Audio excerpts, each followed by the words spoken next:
నమస్కారం అండి. This is hash tag you. అసలు మన ప్రభుత్వం లేకపోతే ఇప్పుడు మనం క్లియర్‌గా చెప్పాలంటే మన ఆంధ్ర ప్రభుత్వం వాళ్ళు రావణ్ పైన ఏమన్నా కక్ష సాధింపు చర్య కింద అన్ని కేసుల్లో రిమాండ్ వస్తుంది కాబట్టి ఇతని పైన ఉపా చట్టం ప్రయోగించారా? ఇది కొంతమంది బయట అంటున్న వార్త. ఏంటంటే లేదు కూటమి ప్రభుత్వానికి ఇతను ప్రతి చోట బెయిల్ రావటంతో ఇతని పైన యూఏపీఏ యాక్ట్ పెట్టారు. ఇది చాలా కఠినమైన యాక్ట్. ఆఖరికి ఏబీ వెంకటేశ్వరరావు దగ్గర నుంచి మేధావి అని చెప్పుకుంటున్న ప్రకాష్ రాజ్ దాకా ప్రతి ఒక్కళ్ళు ఇదే మాట గురించి డిస్కస్ చేస్తున్నారు. అండ్ కొంతమంది అయితే లేదు ఇతని పైన అంటే కొంతమంది ఇప్పుడు ఫ్రాంక్లీ స్పీకింగ్ ఇక్కడ 2 రకాలు ఉన్నాయండి కేసులు. పవన్ కళ్యాణ్ గారిని ఇష్టం వచ్చినట్టు అన్నట్టు ఏంటని ఆ మొక్క ఏంటి ఇక్కడ. ఒక ఇంట్లో ఒక మనిషి చనిపోతే సామాజిక బహిష్కరణ చేశారు మొత్తం మాల కులస్తుల్ని. పవన్ కళ్యాణ్ నోట్లో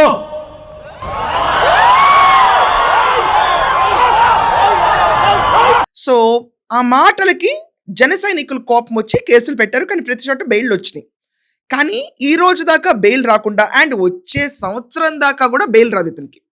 అలాంటి తరుణంలో ఈ క్యాండిడేట్కి మీద ఉపా సెక్షన్ అనేది పెట్టడం సబబా అనే డిస్కషన్ నడుస్తుంది. ఇతని పైన నమోదైన సెక్షన్లు ఏంటి? సెక్షన్ 13, సెక్షన్ 39, అలాగే 147, 148, 152 అంటే దేశం పైన యుద్ధం ప్రకటించడం. ఇలాంటి సెక్షన్లన్నీ భారతదేశం పైన దేశద్రోహం కేసు కింద నమోదవుతుంది. ఇది నమోదైతే మనకి వరవర్రావు గారు ఉన్నారు, సాయిబాబా గారు ఉన్నారు. వాళ్ళ జీవితం మొత్తం మీదకి జైల్లోనే అయిపోయింది. అంటే సాయిబాబా గారు రిలీజ్ అయిన తర్వాత ఒక 2-3 నెలలకు చనిపోయారు. క్లియర్గా అది అందరం చూసాం. వరవర్రావు గారు అయితే కొన్ని ఏళ్ల పాటు ఉన్నారు జైల్లో. వీళ్ళకి పడితే 10 లేకపోతే యావత్ జీవం. ఇది యూజువల్గా జరిగే సిచ్యువేషన్. ఈ కేసు కోర్టులో ఎంతవరకు నిలుస్తుందా లేదా అన్న విషయం ఇప్పుడే మనం డిస్కస్ చేయలేము. It's too early. పోలీస్ వాళ్ళు ఏం సబ్మిట్ చేస్తారన్న దానిపైన వెయిట్ చేయాలి. అసలు ఇతని పైన ఈరోజు భారత సార్వభౌమాధికారం పైన ఇతను చేసిన వ్యాఖ్యలు అవనండి, సమగ్రత పైన చేసిన వ్యాఖ్యలు ప్రతి ఒక్కదాన్ని కన్సిడరేషన్లోకి తీసుకుంటూ ఈ కేసు నమోదు చేస్తాం అంటున్నారు. ఫస్ట్ ఆఫ్ ఆల్ ఏమైందంటే పోలీసులు కూడా ఈ కేసులో ఇతను హిడ్మా భావజాలాన్ని ప్రచారం చేశాడని అంటలేని అనలేసి అతను ఫోన్ తీసుకునేదాకా ఎవరికి ఎలగల అక్కడ. ఫ్రాంక్లీ ఇది జరిగింది. అది తీసుకున్న తర్వాత ఆబ్వియస్లీ దానికి యూఐపీఏ కేసు అట్రాక్ట్ అవుతుంది. మనం ఎప్పుడు కూడా అర్బన్ నక్సలైట్స్ అది ఏరవకూడదు. అంటే లిటరల్లీ నక్సల్ భావజాలాలు దాని తర్వాత మనం ఇట్లాంటి భావజాలాలు స్ప్రెడ్ చేయడం అనేది నిషేధిత భావజాలాలు ఇవి. వీటిని స్ప్రెడ్ చేయకూడదు, వీటి మీద సింపథైజ్ చేయకూడదు. కానీ ఇక్కడ ప్రశ్న రావడం చేసింది అదే. సో ఈ కేసు వర్తించడం కరెక్టే, కానీ ఈ కేసు ఎప్పుడు వర్తించనందుకు చిన్న పాయింట్.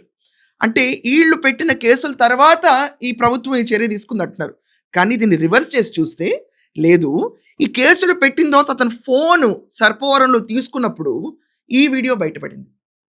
ఇలాంటి వీడియో బయటపడినప్పుడు ఇమ్మీడియట్గా యాక్షన్ తీసుకోగలుగుతారు. ఈ కేసు పెట్టింది కూడా జనసేన పార్టీకి చెందిన గరికపాటి గారు. ఆయన పూర్తి పేరు నాకు తెలియదండి. చాలామంది గరికపాటి గారు అని పెడతారు. ఏంటంటే ఆయన ఇంటి పేరు అదేనండి బాబు, దానికి నేనేం చేయలేను.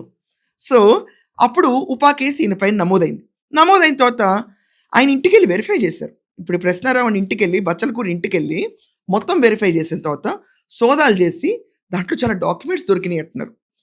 భావజాలమైన పుస్తకాలు కూడా పెట్టుకుంటారు కొంతమంది ఇంట్లో, అది కూడా తప్పే. ఇలాంటి ప్రచారం చేసి దానికి సరిపడా మెటీరియల్ కూడా ఉందనుకోండి, చాలా స్ట్రాంగ్ అయిపోద్ది దానిపైన కేసు. ఇవి ఎవరు క్యారీ చేయకూడదు. ఒక టైంలో నిజంగా మనం నక్సల్ భావజాల పుస్తకాలను కూడా చదవకూడదు అనేవాళ్ళు, తెలిసే ఉంటుంది చాలామందికి. సినిమాల్లో దాన్ని చరకలుగా చిత్రీకరించి చూపిస్తారు. సినిమా వేరు, ప్రచారం వేరు. ఇతను చేసింది ప్రచారం. ఇది కాకుండా కులాలు మతాల మధ్యలో పెట్టే చిచ్చుపైన కేసులు, అది కాకుండా రాష్ట్రంలో గవర్నమెంట్ అన్సర్టనిటీ తీసుకురావడానికి ఇతను చాలా ఎత్తుగడలేశాడు. అంటే క్రైస్తవ మహాసభకి వెళ్ళి మాట్లాడటం అవనండి, అతని వీడియోస్లో ఆర్ఎస్ఎస్ని ఒక ఎక్స్ట్రీమ్ కమ్యూనిటీ కింద చూపించడం అవనండి, ప్రతి ఒక్కటి ఒక అన్రెస్ట్ క్రియేట్ చేయాలి ఒక స్టేట్లో అన్న విధంగానే ఇతని ఎత్తుగడలు ఉన్నాయి. No doubt about it. And బూతులు మాట్లాడడంలో ఎక్స్పర్ట్. హిందూయిజం పాటించే వాళ్ళని బత్తాయిలు, for that matter the YouTuber ఏ జూడ్, అతను కూడా బత్తాయి అని చెప్పి తలపైన బత్తాయి పెట్టారు. That is actually not needed.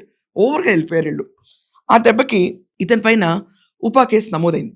ఇప్పుడు ఈ మొత్తం విషయంలో హిడ్మా భావజాలం దెబ్బకి ఉపా కేసు నమోదైంది. బట్ ఈ కేసు ఎంతవరకు స్ట్రాంగ్గా ఉంటుంది అనేది పోలీసులు సబ్మిట్ చేసే డాక్యుమెంటేషన్ మీద ఆధారపడి ఉంటుంది. బెయిల్ అనేవి రావండి.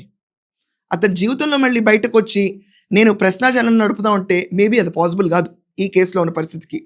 అండ్ ఒకటి ముందు చేయాల్సింది వెనక్కి చేశారు. కానీ వెనక్కి చేసడానికి రీజను అతను ఫోన్ తీసుకుంటే బయటపడిన భావజాలాలు కాబట్టి. ఏ ఆర్డర్‌లో ఎలా చేసినా ఉపా కేసు అన్నది మాత్రం తగువైన చర్యే. సో, ఎక్కడ ప్రభుత్వం నిర్లక్ష్య ధోరణిలో పెట్టాలని పెట్టల. ఇతని పైన బెయిల్‌లొచ్చినప్పుడు జన సైనికులు కంటిన్యూయస్‌గా కేసు పెట్టారు. కానీ అది వాళ్ళ హక్కు. ఎన్ని కేసులన్నా పెట్టొచ్చు. అది వాళ్ళ హక్కు. దాన్ని కూడా డినై చేయలేరు. ఇక్కడ దొరికిన విషయం పైన ఉపా కేసు నమోదైంది. ఏ పార్టీ ఇతన్ని సపోర్ట్ చేయలేదండి. అర్బన్ నక్సలైట్ భావజాలాల్ని ప్రచారం చేస్తాం, మేము తీసుకొచ్చేసి యుద్ధం ప్రకటిస్తామంటే మేబీ హీ వోంట్ కమ్. ఒక 1 ఇయర్ దాకా అతనికి బెయిల్ రావటమే కష్టం. బెయిల్ వచ్చిన తర్వాత శిక్ష పడితే కొన్నేళ్ల పాటు అలాగే ఉండిపోవాల్సొస్తది. సో, చెప్పండి మీ ఒపీనియన్. ఇతని పైన పెట్టిన కేస్ తప్పా? ఒప్పా? మీ ఒపీనియన్ ఏంటో నాకు చాలా important. I want to read them. ఖచ్చితంగా రాయండి. That's all for now. Thank you.